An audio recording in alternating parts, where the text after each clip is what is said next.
yourselves? My name is Huge. Cool. So he's gonna get started by checking speaking orders in opening government. We have Uncle Rahmat A. Who's speaking first? Me? Opening opposition, Mara A. Yeah, I am Penang. Thank you. Opposing government, we have Temasek. Who's speaking first? Thank you. Opposing opposition, Hammies. Who's speaking first? Open. Thank you. I guess this is being live streamed. Is any all like recorded? Does anyone have people given consent? Sure. Yeah, sure. Awesome. So without further ado, I'd like to introduce None of us will work, please. All right, without further ado, I'd like to invite the Prime Minister to give a speech on civic sense and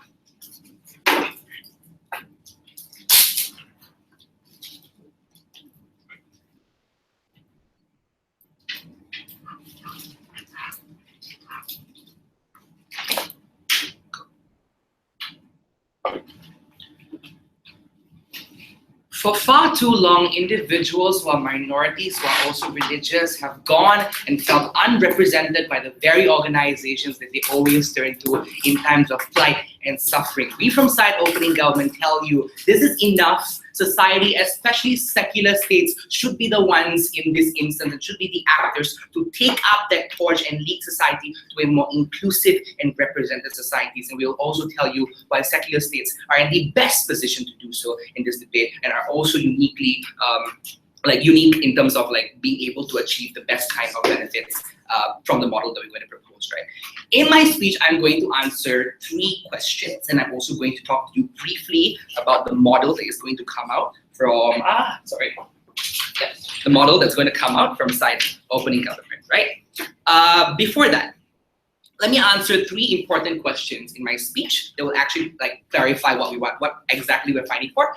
Number 1, why are tax breaks important and why is it effective when we take away tax breaks from religious institutions? Secondly, I'll talk to you about the church's obligation and how that actually, the church's or religious institutions' obligations and why that is directly linked to tax breaks and why there is a room for change there. And lastly, I'll talk to you about the feasibility of this, and I'll just quickly clear a couple of things before moving on to the model A. Why are tax breaks important, and why are tax breaks an effective place to, an effective thing to take away from churches to get the benefits that are going to accrue under our side? 2 things. Number 1, I think the characterization of a lot of religious organizations and status quo need to acknowledge the fact that churches and mosques don't really have a lot of deep pockets. Sure, we concede that there are instances where there are mega mosques and mega churches. We think those are instances where maybe these policies won't necessarily affect them very much. We are okay with training them up, but we think a large majority of churches, large majority of mosques and religious institutions are institutions that don't have deep pockets. No, thank you. And these are the institutions that we hit most and we get that change from next. We also think there are a lot of, these institutions are very donation-based, and we don't think these donations go very far in terms of pushing these organizations. And I'll tell you why, when you take these tax breaks away from them, they will still feel that sting and why they're more likely to change. On a comparative, on their side, you should take note that there's no kind of incentive. No, thank you. On their side, so on a comparative, at least on our side, these tax breaks have some kind of effect on these institutions. Secondly, talk to you really quickly about the church's obligation, right? So the tax break code, literally the 501c3 code, literally states that this tax breaks should only be given to organizations that translate a public benefit requirement that to require these exemptions, right? What does this mean, right? I'm going to ground this in 2 metrics. A, I'm going to talk to you about whether this public benefit requirement is equal from religious, is equal to every person in society, And next, I'm going to talk to you about like the harms, right? So firstly, on the equality, we think a lot of churches out there that give benefits necessarily exclude individuals who are minorities, like LGBT individuals, such as queer individuals, and such as women, from being in places of power and positions of authority within institutions. And we think that is a direct discrimination against individuals. Next, the second metric I'm going to talk about is harms to these particular individuals, right? We need to also acknowledge that the public benefit given by churches is far outweighed by the harms. The harms of these religious organizations are far outweighing the benefits that are going to come out of them, right? So we don't think it's fulfilled, and we don't think even if it's fulfilled, we think the harms outweigh, and we don't think the churches fulfill this obligation, right? Before I move on to the third thing, sure.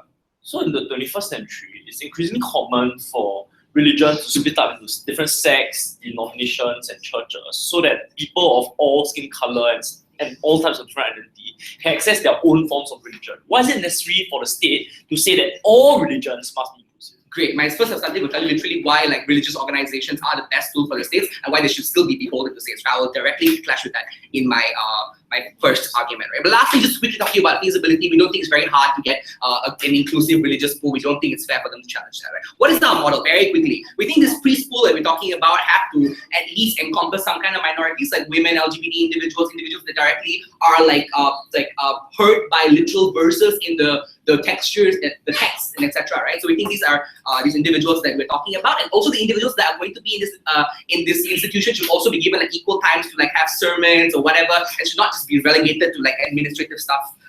Very quick model there, nothing much. Two things I'm going to talk to you about. Firstly, the unique benefit of this model, and next thing I'm going to talk about like religious organizations and why it's the best tool by states, right? I think the first thing we need to recognize is that we're talking about secular states here, and even in secular states, there are a great amount of discrimination against individuals who are like not like conforming to law conventions, right? So women, LGBT individuals, we see instances where the hijabi woman was kicked down by the stairs in London. This is a clear, it's very clear to you that these are discriminations that exist in society, right? So we think these are individuals that deserve to feel represented. Why is this so, right? Because like the unique benefit is that you need to recognize half of these minorities, or like a good proportion of these minorities, are also religious and also turn to these churches in times of plight and in times of suffering, right? So we think like when they turn to these churches, right, it's best to empower them by actually making them feel represented, right? And we think there's a distinction between the church treating you well as an individual and the church actually taking you in and endorsing you and giving you the position of power, right? Which is what we'll talk about right now, right? Because the distinction is that it's not just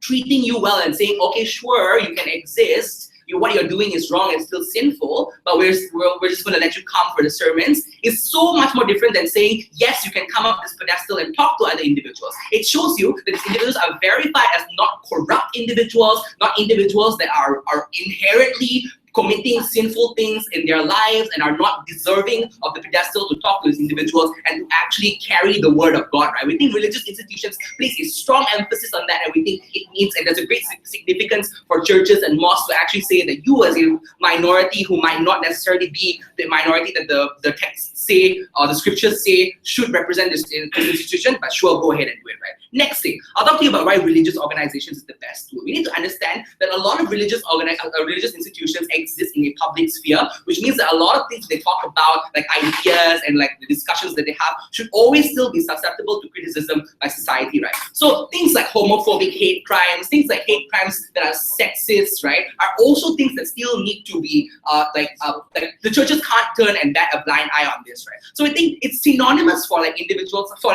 these hate crimes. So it's synonymous that these hate crimes are synonymous to individuals literally being locked out by religion and locked out by these churches and not being able to talk and not being able to get these positions of authority, right? So we think, like in this sense, right, the state should hold these religious organizations liable for the harms of these individuals and what they are feeling, right? If you, as a conscious individual, think that minorities who are religious should live fulfilling lives and should feel represented and should no longer live in a society that like works on the narrative that what you are is sinful and what you are is not good enough to be a leader, go inside Prime Minister, inside our governing government.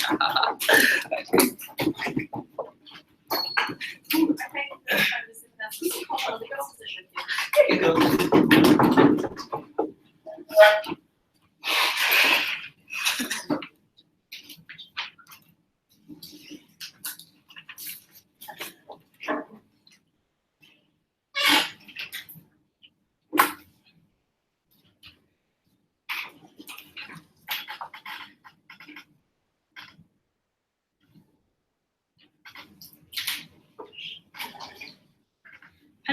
that's one thing that OJ hasn't clarified to us today, right? Like how religious institutions work, necessarily work in status quo. Because oftentimes religious communities are individuals who are stuck in the same traditional view, which means that they are still that homosexuality is forbidden, is still viewed in the very same way, which means that abortion is a taboo, is still a principle or is still a narrative that is still upheld within these religious communities. And these are narratives that are most likely accepted now more than ever, especially when you have a populist trend encouraging these narratives under your side. What it means is that right now you don't have a tool to break the rigid structure that this religious institution holds, and that's a harm in itself. So the debate today has to be about what is the best tool for you to change communities' minds in accepting minorities within these religious communities, and like within that text, like giving it tax breaks works best then.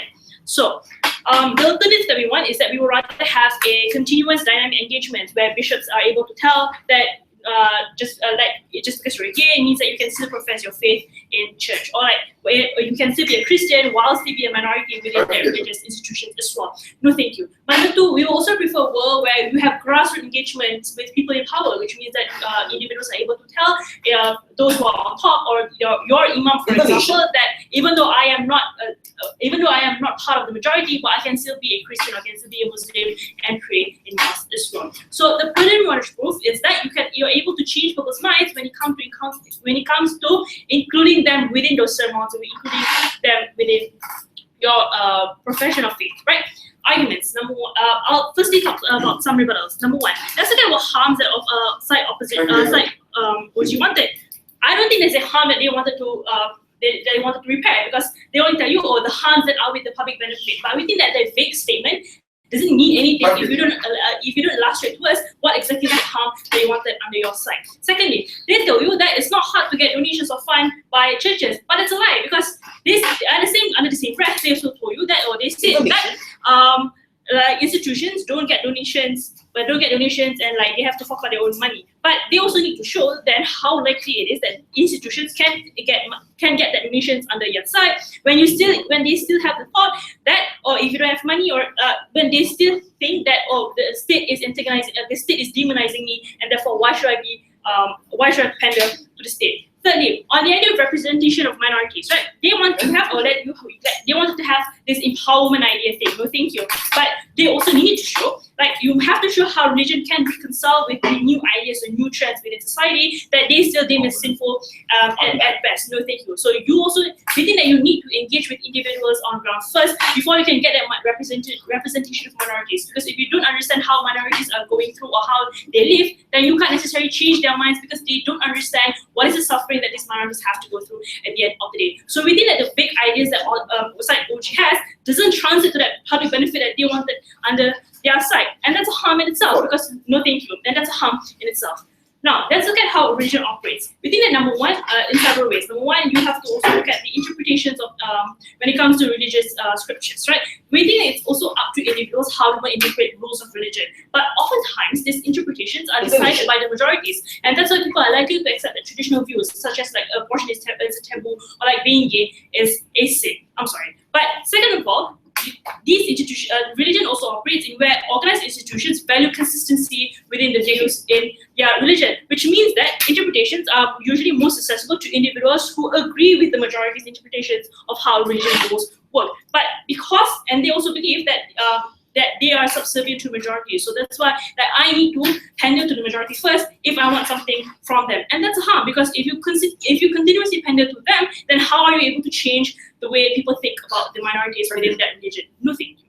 Now, let's look at why do we prefer status quo over everyday truth. Number one, we think that because religion is, because within that religion has to evolve within the community, right? That's why you have like Pope Francis, for example, who tells you that evolution is a thing. That's why he also tells you that homosexuality is not a sin. But even if it is, then it's a reconcilable sin that you're able to do under your side. But he also thinks, the fact that he also tell you that abortion is allowed when it's permissible under the few circumstances. No, thank you. But let's look at Islam, for example, where the liberal interpretations of that religion tells you that abortion is allowed because it harms that mother itself. It also gives you the empowerment that women can be the gateway to heaven. For example, right? We think that these we think that these narratives are more likely to be adopted by the majority then when you have lax regulations, because now when that tax breaks, means that you attract these individuals more because they see what's in it for them, rather than like, oh, I have to fork out more money, or I have to harm myself first before I can give benefit to others. Yes. If you acknowledge that majorities are important, you're really prioritizing majorities. The gay-only mosque and the women-only mosque in London were severely condemned and were shunned out by these religious organizations. How do you then get the change that you want? Okay, so this is the exact response. The number one impact, how do you change minds? We think it's more likely that you change minds of the majorities into accepting minorities, because when you give them tax breaks, because the need to engage with the majority is much more important, because they decide because the majorities that decide what is the narrative that's most acceptable when it comes to religion. So if they maintain their rigid religious structure within communities, then then it's most likely you are unable to change their mind, because they will still think that minorities has nothing, there's nothing for me to cater to the minorities. But number two, what is the impact then? What happens when you force religious institutions to incorporate female interests, for example? Within that, the majority feel that if you don't give them tax breaks, that means that they don't get value within society. Because the possible harms they are likely to happen is that, number one, for example, when they feel antagonized by the state, then it means that they are most likely to leave churches, for example, or when they feel antagonized, then it means that they are more likely to adopt things like, why are you acting against our religion, or this is not what our religion is all about. But it's also less likely for the majority to, for example, make donations towards churches, because the religious institutions lose power to gain power. So because then the religious institutions then lose power in order for them to want community service or charity then, because the majority are now saying that the state is going against me, so what do I have to do against the state then? But number three, you also break the trend, because now religious institutions change themselves. But with the policy you have means that it means that the state is forcing its policy on you, and that's a lot better, because then because what tax breaks do is that it helps individuals, it helps charity institutions, and makes it possible because it becomes a form of compensation for the state to give, because it recognizes that the state can't do things for you. So, for example, it's more likely for charity to happen, or it's more likely for donations to happen, because religious institutions feel better under our side. Thank you. Thank you. Great. Thank you for that speech. Thank you.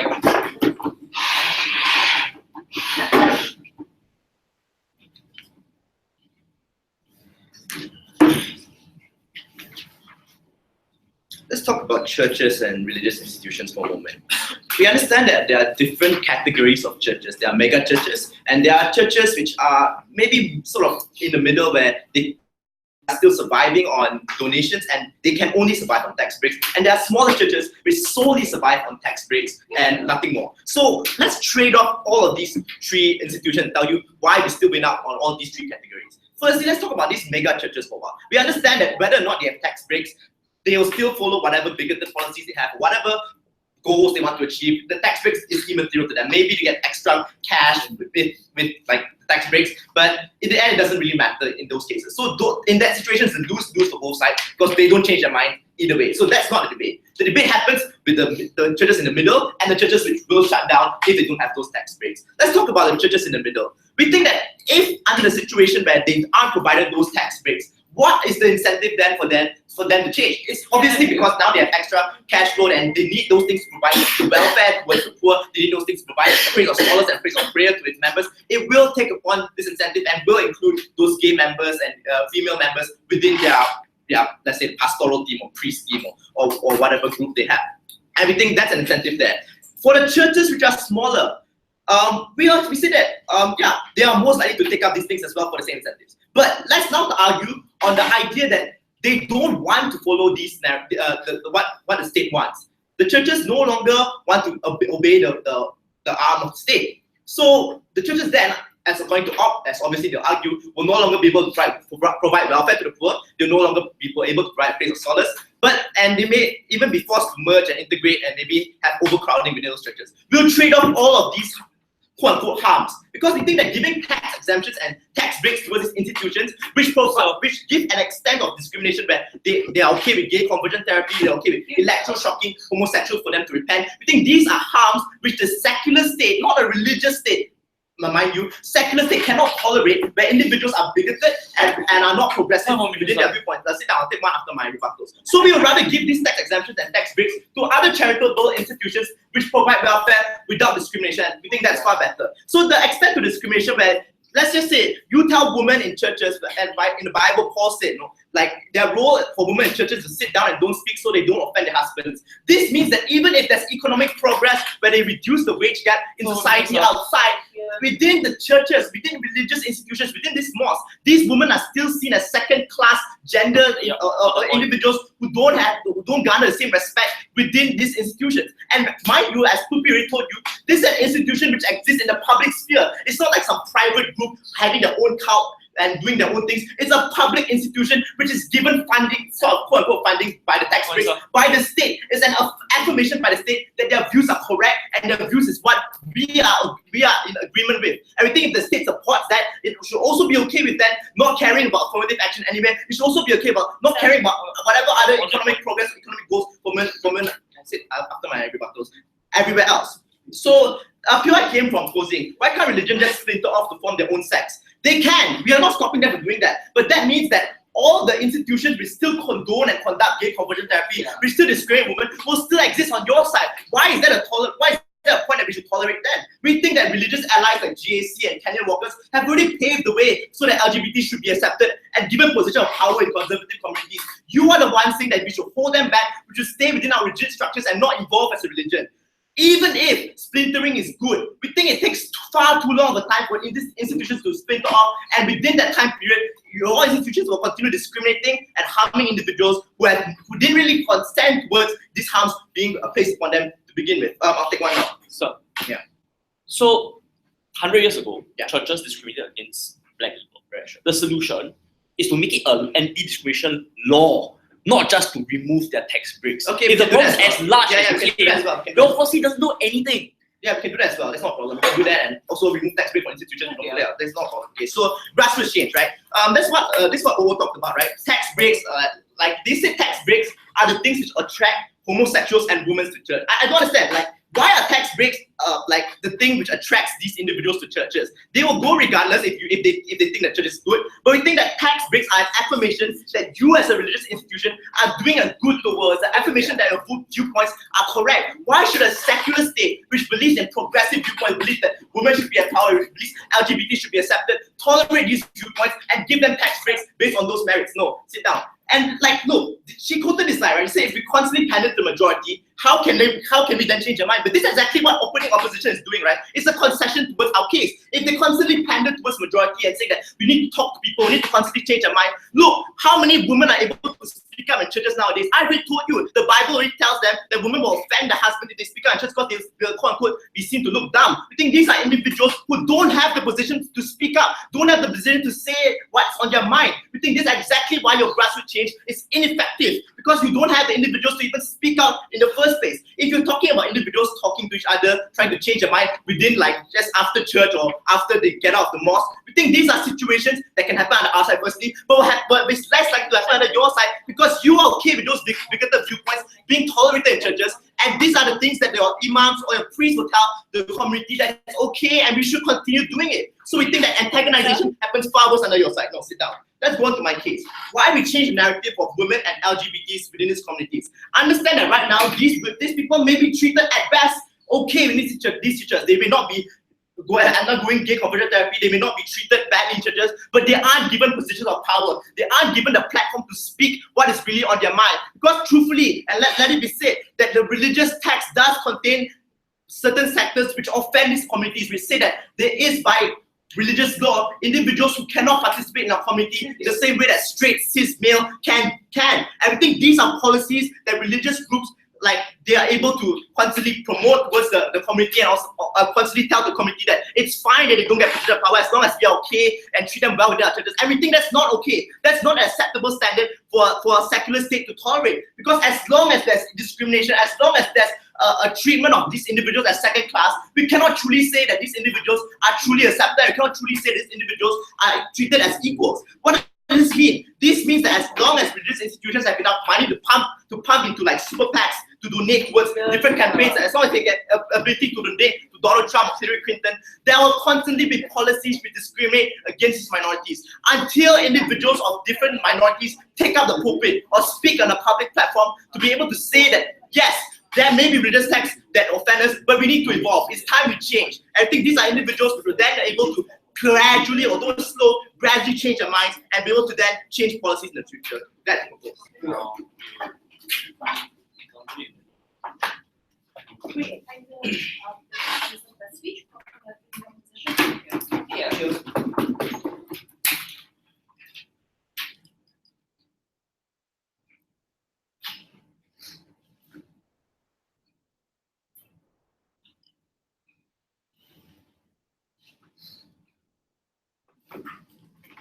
If they want to change churches in the middle and at the right, they first need to tell us why they're willing to tread off those churches dying out, but certainly antagonize their own followers when they see a gay imam they disagree upon, they leave their church and go to a bigger radical church for them to be able to verify their own viewpoints. We think it's very unlikely for the change that opening government wants to achieve will happen because it's very unlikely that they can reconcile the perception of the conservative viewpoints and the engagement with minorities. Two arguments. First, how we hurt the perception of minorities within religious communities with that policy, and secondly, how you harm the legislative process in order for you to garner support from religious communities and fence-sitters with this policy. But before that, a few rebuttals. First, because if they want to argue about a conception of a circular state, then obviously it means that there are already provisions for you to be able to protect minorities, thank you, and also provide an access point for minorities to criticize religion at the end of the day. One, the fact that you don't have blasphemy law for religious communities to use to stifle and silence religious minorities means that there are already continuous engagement on the ground when it comes to minorities protecting their own reconciliation of their religious thank you at the end of the day. But secondly, things like anti-discrimination law when it comes to sexual orientation and your race already exists. It means that there are already provisions by the state to protect when it comes to the things outside of religion and when it comes to them engaging with religion at the end of the day. So we don't think the harms are as bad as what the opening government claims for it to be. But we will do it better. Because one, we will say that religious communities are able to provide things like food, soup kitchens or shelters for the homeless, or even things like being able to provide schools and vocational trainings for people who need those things. It means that there's a net benefit for you to be able to provide these things with the presence of tax breaks, something that the opening government refuses to defend. No, thank you at the end. Because if you want to, one, change people's minds and certainly provide a benefit, you need to tell us why you're willing to sacrifice less people getting these benefits at the end. No, thank you. Let's talk about the second thing, the idea of being able to change people's minds when it comes to the embracement of minority rights.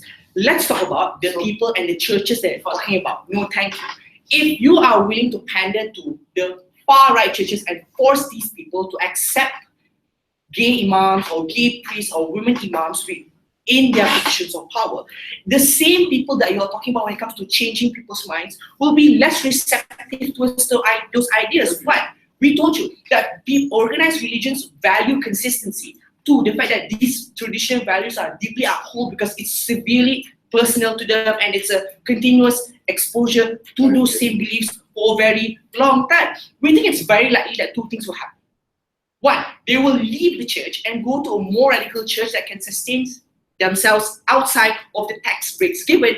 And two, it is very likely that these people will never be able to be engaged upon because they recognize that they are being antagonized by the state because the state is imposing their own beliefs. Mind you, it's a circular state, so the separation exists. So we think that they will lose trust in the state a lot more, recognizing that the state is actively imposing their own values into the religion when we say that the trade-offs of the mitigations that exist is significantly better. Before that, yes, close it. If all of your harms seem to rely on a state interfering with religious autonomy, why the hell are you okay with things like anti-discrimination laws and all of the other interference mechanisms that you think solve it? anti-discrimination laws are very objective in nature. Religion is very subjective. It means it depends on people's interpretation of how they react to their religion. We can value and quantify the harms objectively. When it comes to spiritual fulfillment, we cannot do those things. So we will value when it comes to the objective benefit of providing tax breaks, when it comes to providing sexual kitchens, in comparison to changing the spiritual fulfillment of people that they want to change at the end of the day. That is the most important part in this debate. Firstly, how you harm perception towards minorities. Because when you have a structure that imposes these things towards the majority that necessarily don't think that the arguments when it comes to reconciliation with minorities is as persuasive as possible, it means that you will likely create a scenario where they will think that it's an imposition of values because they think that their values are not respected and they think that their values are inconsiderate to their own feelings at hand. Why is it likely that they will react in the most extreme way as possible? Why? The fact that they hold these religious values very deep in their own views because of the fact that they find spiritual fulfillment and escapism when it comes to all the things that are experiencing in the world. But secondly, it's very important to them because they recognize that their consistency in religion means that they will go to heaven at the end of the day. So the exposure towards the gay imams and the women priests that they wanted to illustrate in this particular circumstance means that it is very unlikely that they will be able to reconcile those things because you're talking about something that's real versus something that they deeply upheld at the end of the day. What kind of discrimination? It is very likely to happen under that side of the house. Why? You legitimize the idea that it's against the state versus the religious communities means because they can use it as an ammo to say the state is taking away our rights when it comes to professing our culture and our religion. It means that it will more likely lead to discrimination practices towards women. It will more likely means that the religious communities chasing kids, trans kids, and gay kids out of the communities because the fact that they can use the ammo of the legitimization of the war against the state and religious communities at the end. So we think it will create more harm than the rest of the house because you legitimize using religion as a tool for them to discriminate a lot more when the state intervenes. So the comparative that we set is one. If there is a trend of changing things on the ground when it comes to Pope Francis thinking that abortion is permissible and Islam being able to take liberal interpretations, the trend of religious communities changing themselves is something that we would prefer more in comparison to state intervention at the end because of the harms that we told you. Secondly, how it harm the legislative processes. The religious communities facing that backlash will more likely be antagonized by this particular policy because of the tax breaks and more likely going to be swayed by rhetorics of politicians that would defend their religious freedom at the end of the day. When it comes to the US election, Trump pandering towards the religious communities and say, I will protect your Christian rights when it comes to denying service towards gays. These are likely to be rampant under that house because there is a state structure that denies that the state structure that legitimizes these kind of opinions because of the continuous state interference. It means that more radical politicians will be elected under that house. So we prefer the trend of religious communities changing themselves and the ability for religious communities to provide a net benefit to its people. Great.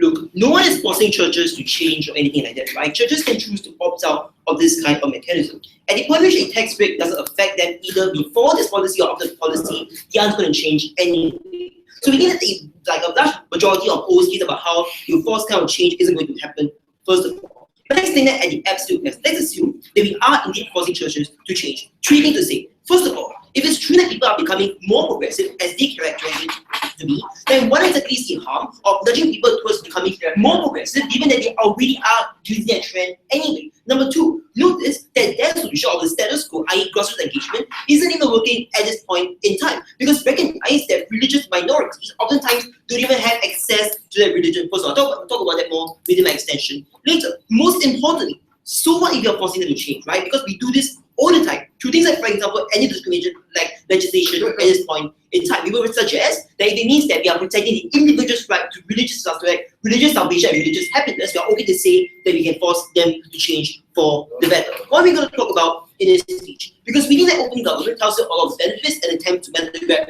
quite a bit. So credit due is there. But what they failed to do was two things very importantly. This is what we're going to extend on in short. First of all, we talk to you about what the reality looks like for minorities at this point in time.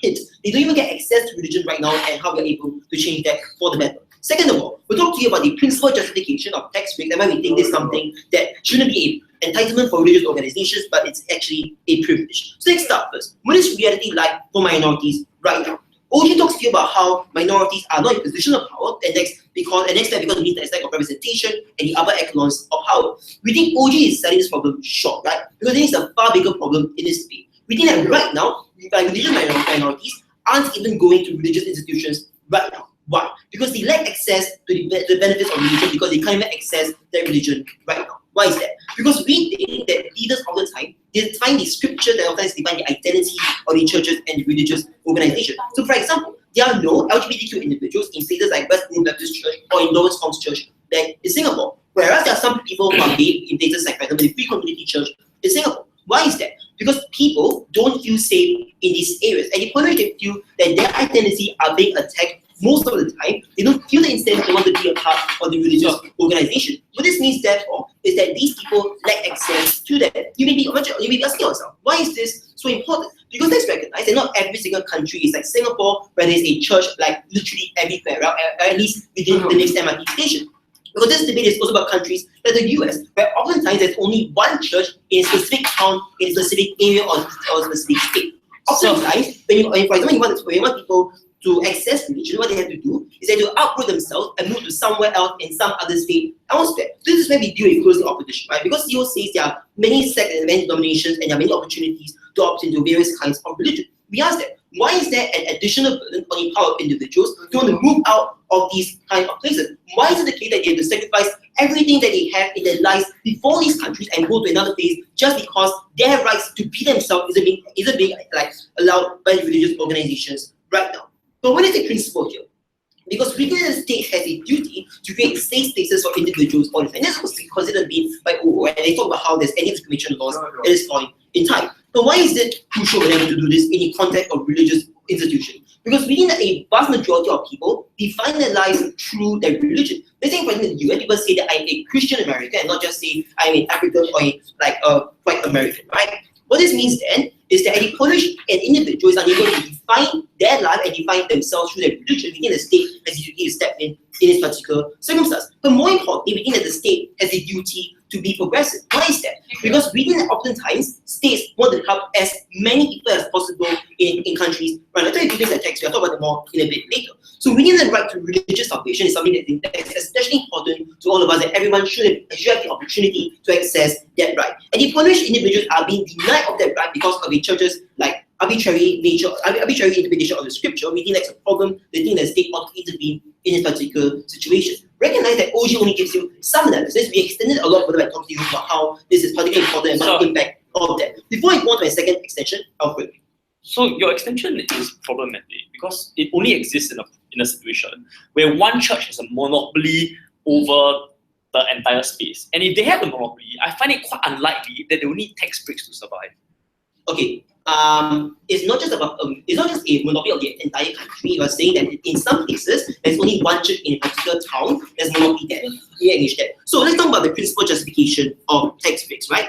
I think the reason why we tax people is very obvious. We want to tax people to fund things like social goods and public goods. But let's talk about why we give tax breaks first. Because we think that you give tax breaks for one of two reasons. One, either you as an organization act in the system of the government, or B, you fill in gaps that are left out by the government at this point in time. That's why we do this, like give tax breaks to charity organizations and NGOs. What is the problem? Because we think and encourage a government wants to support things like abortion by doing things like giving tax breaks to West Green Baptist Church, which is against abortion. It is especially difficult for the state to justify funding things like, for example, Planned Parenthood in this particular circumstance. Because this means that religious organizations can then point and say, why is it that we are okay we are subsidizing our anti-abortion things, but instead you are supporting abortion in your state? We think that's a problem there. But most importantly, we think that this is that because we think that oftentimes taxpayer money is not just output money, it's money that's paid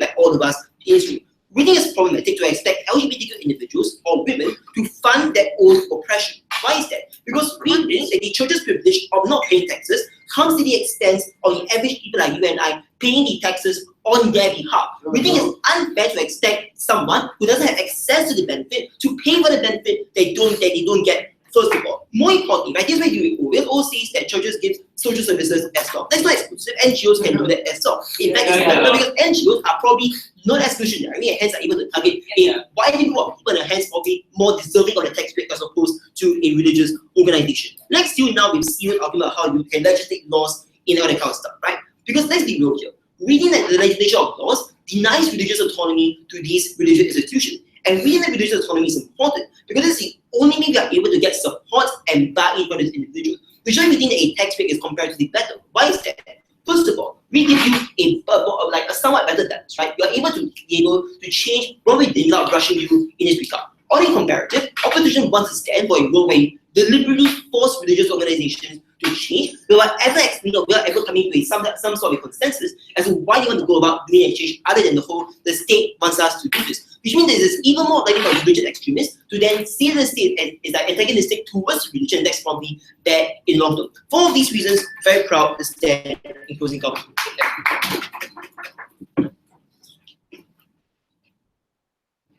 I think that the speech is called for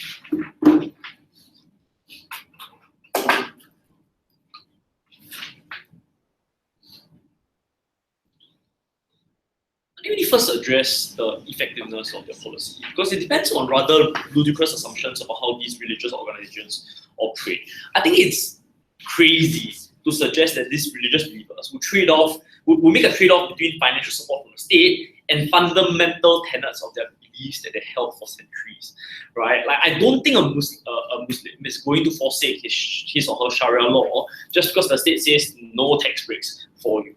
Right? How do these organizations fund themselves anyway?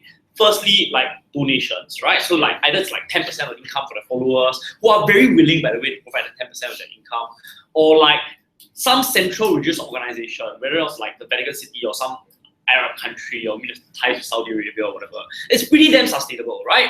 And if you're the only church in a town and you're able to collect their donations from all the people in the town, I think it's highly unlikely that like people will care about tax breaks. I also find it highly unlikely that the citizens within that town are going to be very happy with the government. I'm probably going to take political action. Secondly, I think it's something, to be fair, Opening already mentioned, but there's a reminder that churches can always merge or followers can always go to a mega church or mega mosque instead, right? And then my question is, how do you influence them? If all we're doing is driving these people to the most conservative like mosque or religious organizations, then I fail to see how your policy really makes any difference. Here's the thing, right? When the trade-off to these believers is eternal salvation, we think that these bigots also need their own safe spaces, just as gays need to go to their gay churches. If I believe that like being the same church with people who fornicate with each other and do immoral acts is gonna damn me to burn in hell forever, I deserve that safe space for myself as well, right? We may not like it, but being a liberal society means that we need to respect each and every single person's right and ability to feel safe, even if we don't agree with their views. Sit down, right? Why? Because at the end of the day, people who are religious literally believe that life is a means to an end in service to a higher being. There's an embodiment of all that is good, right? Like, and if religion is archaic and rigid, state support historically has never been a priority for these people. In fact, like individuals are always suspicious of state oppression. And I think like we need to realize the consequences of what they are claiming, because perception matters as well. What like mosques across Europe and America, who are, by the way, not going to forsake Sharia laws, who are not going to have gay or female imams, not even in your dreams, are going to point to Prop's policy as further evidence that they, as a Muslim minority, are being systematically targeted and illegitimized. They are not accorded equal statuses with all other religions, feeding into their mentality of victimhood, making them vulnerable to both, by the way, non-Muslim bigots who discriminate against Muslims, as well as like extremist factions who seek to recruit them by pandering to their resentment. Right? What is the next question we have is like, what's the value of religion? We need to realize that religion engages fundamental insecurity of mankind. It answers the important questions like, what lies beyond death? Are we more than just fragile, mortal, and pathetic blocks of flesh, or in my case, sculpture? Right? It provides spiritual comfort and enlightenment, reinforced by a sense of community, institution, and norms. Yes, these institutions and norms may be discriminatory in nature, but that doesn't change the fact that there's value to a group of these individuals, and that value is something that deserves to be protected. For example, basketball is a sport that discriminates against short people with short limbs like me. That doesn't change the fact that lots of people enjoy the sport, even though the sport may not be accessible to all. Similarly, like the argument about tax breaks, right? It's just about taxpayers. It's just innate, right? Most taxpayers don't use wheelchair accessible facilities. But nevertheless, the state need to provide wheelchair accessible facilities so that those people who need them can get them. Sit down, right? Like at the end of the day, we need to recognize the reason why these tax breaks and subsidies exist. It's because we recognize that these institutions, even if they may be discriminatory, still serve a public good and service that the state can never possibly hope to provide or supplant. It becomes an important type of civic and social participation and discourse, right? That these are communities which have existed for centuries and have evolved organically, which are actually still subject to checks and balances of requiring opt-in to preserve the following, particularly in secular democracies where people have freedom of choice and agency to shift between different denominations of religion.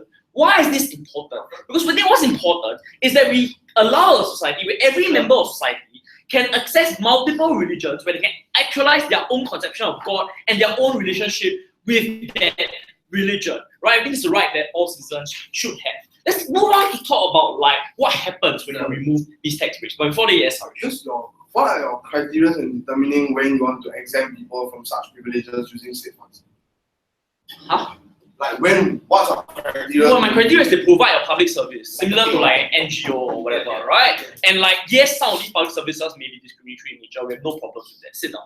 Right. So, like, we need to realize, like, at the end of the day, we give tax rates to the organizations because they recognize to be institutions that provide a service to the wider community, right? So, for example, your Fo Guangshan or your Catholic Church, they have discriminatory norms, but they nevertheless provide charitable goods. And don't listen to see or saying, oh, NGOs can fill this gap anyway. Because at the end of the day, religious conviction is a giant motivator in convincing people to do greater service for the community. It's something that they are going to lose on their side. I'm going to tell you why, right? So, like, think about it. These religious organizations do a lot of other good things, like engage in interfaith dialogue, right? So, like, at the end of the day, we need to recognize that the reason why they do all these good things is because these religious groups perceive themselves as contributive members of society and a respected member of society. And that's why they can also coexist with other religions and have an incentive to reach out to both other religions and wider society at large. The problem on their side is when they perceive a community that's hostile towards them, that delegitimizes core tenets of their identity. That's when they're likely to draw back and become more insular. This means two things. Firstly, this means that they're going to be less accountable, because very often tax breaks means that there are greater financial scrutiny and sense of accountability, right? What happens in City Harvest in Singapore? Right now, the pastor can steal all the money because they're not accountable to anyone. He can just say the supporters are willing to give it money, they're happy with it. I don't take tax breaks from you. Why am I accountable to you? Secondly, it also means that progressive legislation is far less likely to be achieved, because let's realize that the reason why, for example, in America, we managed to legalize gay marriage, it was only after we guaranteed that that religious organizations will not have to recognize these marriages. We need to convince religion that living in a secular society doesn't mean that they will be put under existential threat, and we need their cooperation because they're most likely to be single issue voters who are highly capable of mobilizing themselves in a political fashion. For all these reasons,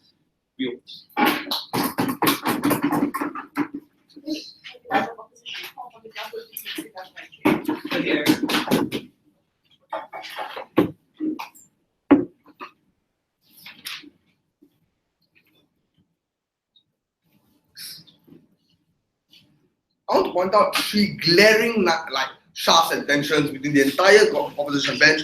Then I'll move on to 4 issues. Number 1, what really is the state duty? 2, why this comparative about preserving the safe spaces of other people versus our people is disproportionately taxing on the individuals that we talk about. Thirdly, I want to talk to you about why it's okay to why is it okay to enforce certain values. Lastly, I want to talk to you about how the I'll give you a comparative analysis to the best case and worst case in both these circumstances. Okay, 3 things that we think were fundamentally problematic.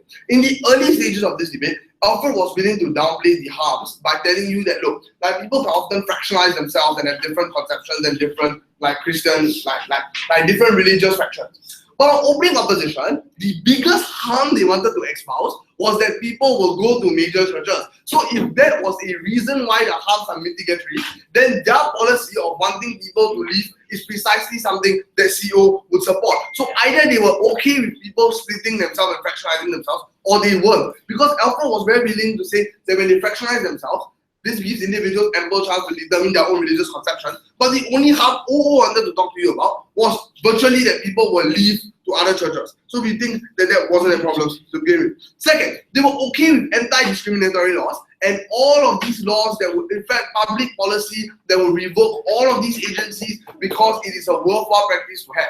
But somehow, when you suddenly takes away money, all of the harm suddenly become expounded. I understand. We're not sure how that necessarily plays out. And I want to point out here, this is very important, that in a world where we already have things like anti-discrimination law, anti-workplace harassment, and all of these like statutes in place, why is it that the taking away of money or tax exemption will make a radical change to the way they are going to live their lives? Okay, now we need to understand one key thing from this, is that there's a balance that we need to strike, right? So at the end of the debate, you'll probably ask yourself, which side comes closest to striking that balance? Note this, that in this particular situation, our burden was never to defend a world where we take away all religious privileges and micromanage the way religious organizations work. This debate is from the lens of the state. At what point do we not confer these privileges on them? So all this argument about belittling religious people is a non-issue in this debate, because I don't think taking away their tax benefit is going to massively shift their life. We don't go there and say you have to do it, if not we criminalize you. We're saying that as the part and from the lens of the state, that's not a benefit we are willing to confer. Alpha says his test to when we give these religious privileges is when there are some social outcomes. Notice that this was glaringly unresponsive to the analysis in CG, where we told you that it wasn't just about whether you give some good or not, because it's hard to quantify. But at the point where your giving of your social good hijacks the ability for the state to provide that same social service, then your policy virtually is antithetical to what the state even stands for. So why should the state provide funds or capital to the organization that is doing the exact opposite to what it wants to do in other facets of public life? That's why when Ben introduction in this debate, not talking in OG, is particularly important. That at the point where you compromise the ability for the state apparatus to function, then that is a trade-off that is just doesn't make sense for the state to undertake in that particular instance. But why is this oppression to an individual? If you look at your notes, Alfred didn't want to respond to this. He just said it's bizarre, but that's not a response. What he needed to tell us is why individuals cannot, why is individuals supposed to be allowed to fund their own oppression? He says, no, it's not the case, because taxpayers always don't give you things that you use. It's not about don't giving things that you use. Obviously, I can give money for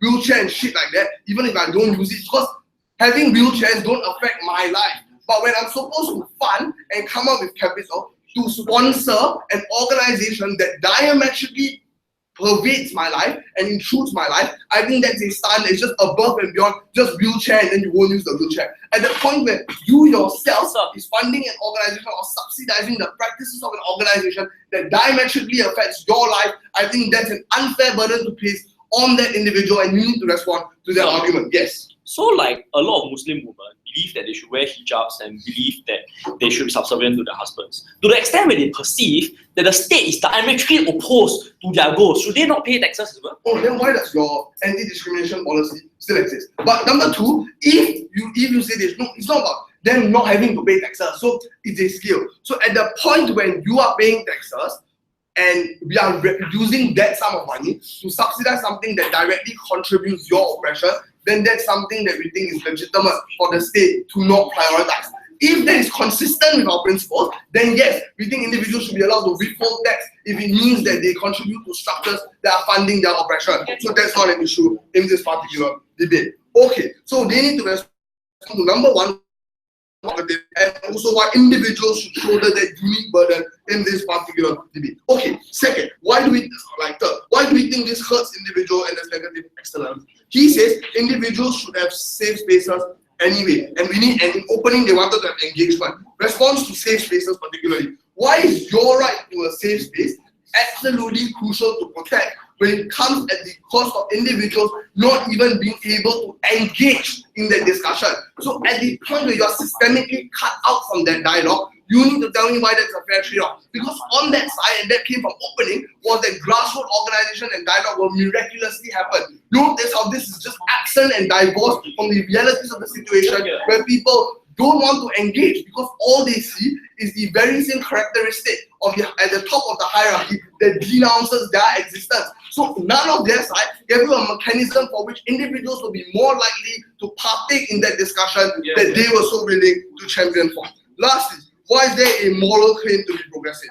Here's why we think there's a moral claim. Because, and this will came out in my preamble, this doesn't come up from the lens of the individual. The only harm is that the state will clamp down on you because like the people will point to the state and say that you are oppressive. But most of the time, the state already trade off some conceptions of religion at the point where you are secular. So I'm not sure why withholding some amount of money will make that radical change to their minds. But panel, I just want to remind you that even if we cannot prove at the end of the day that there will be a massive change in the minds of these religious organizations, it is sufficient for government to discharge their burden by suggesting that it's an unjustified moral burden for the state to subsidize these particular institutions. So all things considered, why should a state send out those moral signals at the point where it jeopardizes their own conception or their own ability to provide that social outcome? Incredibly proud to propose.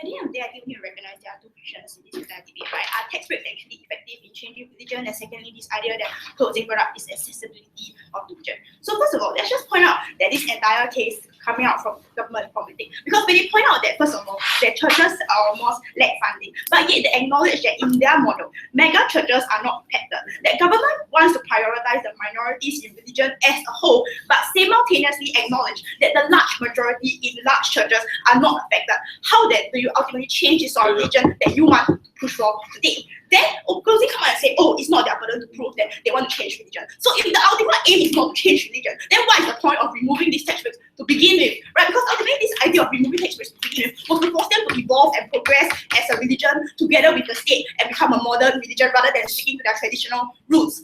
First, more importantly, we have to recognize that these mega churches are, first of all, the most conservative and bigoted. And more importantly, they are the ones leading the religious interpretations, and also they link up with international organizations. No, thank you. They are at the forefront of reinterpretation of the religion in the international realm. In that case, these mega churches who are not impacted ultimately will not change their ideas. But more importantly, because these small and middle churches, people are driven to these mega churches, they will then create a more extremist view of this religion to begin with, which ultimately is counterproductive to the entire idea that comes out from opening and closing. More importantly, we tell you that small and middle churches, even in their best case scenario, no thank you, cannot possibly change the entire narrative within religion, because on the basis that, first of all, they are small, right, and the fact that they require these tax breaks to survive. So if they are so small and so useless that they require tax breaks, how then do you propose that they are able to change the entire religion as a whole? Just doesn't make a lot of sense. Right? But more importantly, we tell you that these changes will occur in any case, not because they believe in adopting this change, but because they have no choice but to agree with the state in order to get this sort of funding. And we think that ultimately this creates a counterproductive situation which ultimately worsens religion as a whole. More importantly, the best case scenario that actually happens in that case is that figureheads will get installed, and this doesn't actually help people get that form of representation that closing so wants to talk about. More importantly, then they talk about how Then they talk about this idea of how they will then merge with other churches. And they then talk about the idea of how they will merge with other churches, and this is unfair to the people. But we said in the first stage, right, when you look at the characterization that came out, but in the closing also acknowledged, these small and middle churches are first of all the churches that already represent these underrepresented groups in society. These are the gay churches, these are the gay mosques, and whatsoever. Right? So in that case, how then does these people actually changing their legislation, changing the way that they operate, change the religion as a whole? Yes, Sarish. Okay, look, this debate isn't only about proving that some sort of a change will happen.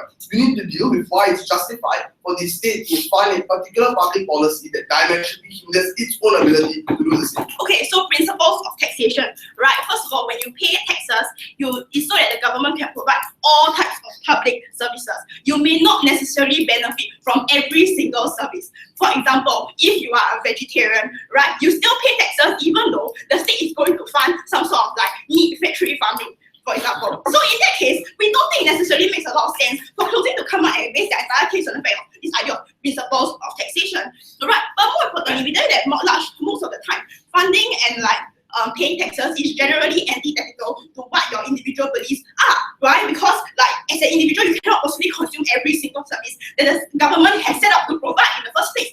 But precisely because in this debate, we are looking at religion, which is something that's very, very personal and very innate. Therefore, it's extremely important that we recognize that this sort of antithetical funding of religion is necessarily very important as compared to other forms of less antithetical funding. Okay.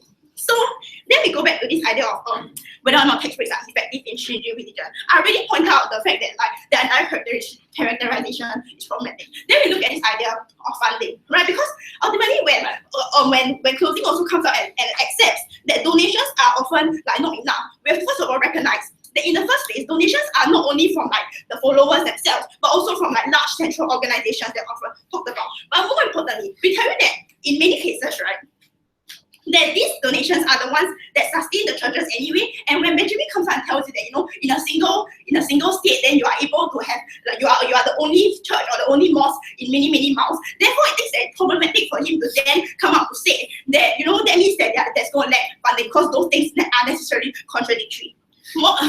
Okay, finally, this idea of government's model. We're going to look at the impact on religion and how, therefore, this results in tax rates becoming ineffective. Because we tell you that basically, right, through government's model, this results in a lot of oppression by the state, and these individuals who are already minorities, as they have pointed out, who are already discriminated in society to begin with, become further systematically discriminated and spiritually targeted. In that scenario, we think that it's necessarily problematic for them to then assert that there will be some sort of positive impact on religion, but rather, we think that when under their model, right, they will feel more oppressed. So they will feel more oppressed, and ultimately this creates some sort of spiritual hurt for them, and this ultimately removes the right of them to practice religion in their own right.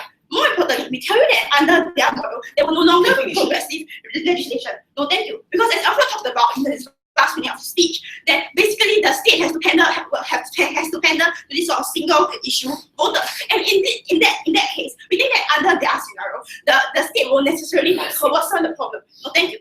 Second of all, this idea of accessibility of religion, where Benjamin talked about how it's very important for you to feel represented. First of all, let's understand religion. Because religion has been sustained across centuries by followers who willingly buy into the conception of oppression.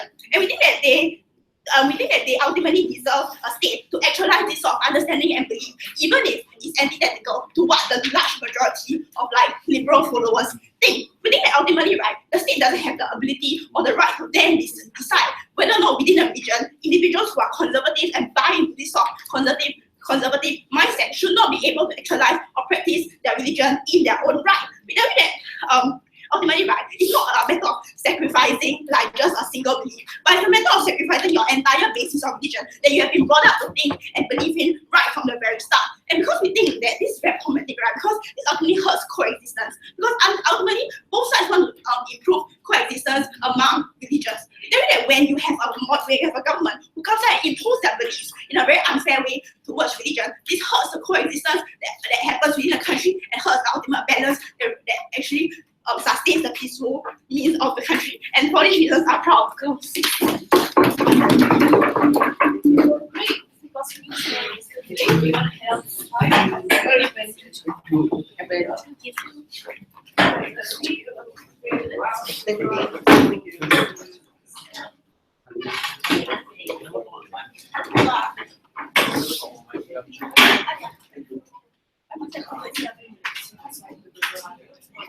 hope so.